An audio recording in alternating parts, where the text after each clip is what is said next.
চ্যাংড়াবান্ধা সভামঞ্চে বিরোধী দলনেতা শুভেন্দু অধিকারী তার আগে তিনি মিছিল করেন। মিছিল করার পরে তারপরেই জনসভা বিরোধী দলনেতা শুভেন্দু অধিকারীর একটু পরেই বক্তব্য রাখবেন তিনি। মেকলিগঞ্জের চ্যাংড়াবান্ধায় সভা বিরোধী দলনেতা শুভেন্দু আগে আপনাদেরকে জানিয়ে রাখি, শুভেন্দু অধিকারী সভার আগেই উত্তেজনা ছড়ায় চ্যাংড়াবান্ধায়। এখানে পুলিশের সঙ্গে বচসায় জড়িয়ে পড়েন বিজেপি কর্মীরা। মঞ্চ বাধাকে কেন্দ্র করেই বচসা, ট্রাকের মধ্যেই মঞ্চ তৈরি করায় বাধা।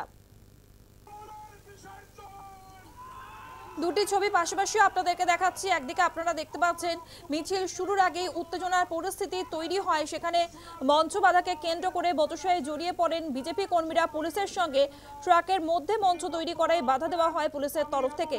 হাইকোর্টের নির্দেশ অমান্য করা হয়েছে এমনটাই জানানো হয় পুলিশের তরফ থেকে।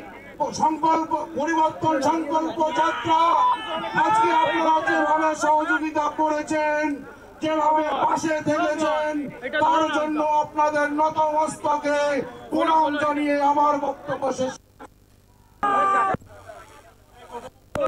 মঞ্চ বাধাকে কেন্দ্র করে বচসায় জড়িয়ে পড়ে পুলিশের সঙ্গে বিজেপি কর্মীরা। তা নিয়ে আলিপুরদুয়ার থেকে বিরোধী দলনেতা শুভেন্দু অধিকারী কি বলেছেন শোনাবো আপনাদের।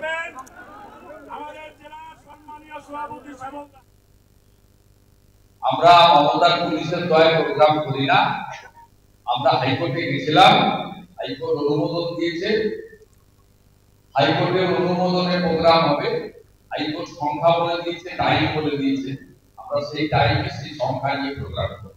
পুলিশ কেন বাধা দিচ্ছে পুলিশ জিজ্ঞেস। ওকে 2006 অশোক মন্ডল হারিয়েছে, 2021 নিশীথ প্রামাণিক হারিয়েছে, 2026 ওকে বিজেপি যে কোনো কার্যকর্তাকে দাঁড় করিয়ে 3 হাজারে হারাবো।